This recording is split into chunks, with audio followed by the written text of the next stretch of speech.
Alright guys, welcome back to Underground Science, and in this video we're going to be looking at the cardiac cycle. Alright, so let's go and get started. So we have try to draw a sketch of the picture of the heart here.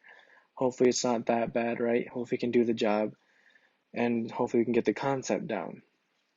Okay, so let's first identify the four main phases of the cardiac cycle. Okay, so the first phase that we're going to begin with of the cardiac cycle is going to be ventricular diastole. All right, so it's going to be ventricular. Let's go and write this down. So the first phase of the cardiac cycle that we're going to talk about, right, in this video or in our future videos in our playlist, right, for the cardiovascular system is going to be ventricular diastole. All right, so what this means is that at this stage, our ventricles of our heart will be filling with blood, will be filling with blood, all right? And at the same time, right, in this phase, what's going to happen is that our atria of the heart is actually going to also contract, all right? So in this phase, we'll see systole of our atria.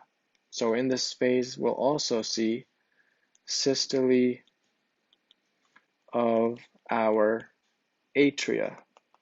All right, and here we can talk specifically about our, or actually we'll start to talk about, we won't see all the waves, but the systole of our atria, right, can begin our, a wave called our A wave. All right, and we'll look at our A wave, all right, and we'll look at our C wave, A wave, C wave, and our V wave. And this is going to be specifically, we're going to look at specifically these three waves occurring in the left atrium of our heart. Okay, so again, it's not, this might be a little confusing, but we're not seeing all the A wave and the C wave and the V wave in the first phase. I'm just saying that we're going to talk about it, right, throughout the cardiac cycle. So you know what, that's actually kind of confusing. So let's not actually put it here. Let's actually say that overall, we'll be talking about the A wave, the C wave, and our V wave, in particular in our left atrium. All right, when we start talking about the cardiac cycle. So our first phase is ventricular diastole, and we'll also see systole of our atria, right, during the end of our first phase. Okay, now our second phase, so let's go and write our second phase of our cardiac cycle, we're going to see is isovolumetric contraction.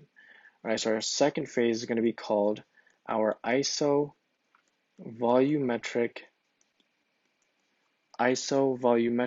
contraction. Okay, and in here we'll see that blood, so in our isovolumetric contraction, we'll see that blood in a specific moment in the second phase, blood really actually isn't leaving the ventricles. So I said leaving twice. I don't know why I did that. Sorry about that. The blood isn't leaving the ventricles, and also blood isn't entering the ventricles. Blood isn't entering the ventricles. So it's kind of weird. Our ventricles are contracting, but in this specific moment in time, in our second phase, we actually don't see any blood leaving the ventricles or entering the ventricles. That's why our volume is said to stay the same, right? So our isovolumetric contraction. And we'll see that. All right. And now the third, oh, we're out of room. All right. So let's go and write the third phase, right? So the third phase is going to be ventricular systole. All right. So now we're going to actually contract our ventricles all the way.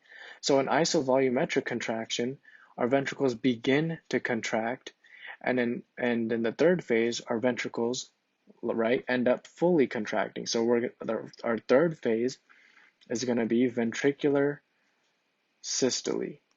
All right. So this is where our ventricles will contract. All right, because hence the word systole. Then our fourth and final phase. So you don't want to just say fourth phase, right? The fourth phase of our cardiac cycle is going to be isovolumetric, not contraction, but isovolumetric relaxation. All right, so isovolumetric relaxation, because in this phase, what happens, right? So in this phase, our ventricles slowly begin to relax, right? And our valves actually are shut. So in this specific moment in time, our atrioventricular valves, so our atrioventricular and semilunar valves, so our atrioventricular valves and our semilunar valves are actually closed, okay? And just in this moment of time until our first phase starts, where then our atrioventricular valves open up, so blood can flow from our atria to our ventricles. Okay, so this is just a basic overview of our cardiac cycle, right? And we're going to start talking about it in the next video. All right, so I hope to see you guys there. And yeah, don't forget to like, subscribe, hit that notification bell, and make more cool topics in the future about biochem, physics, and chem. So yeah, see you guys in the next video, and stay safe.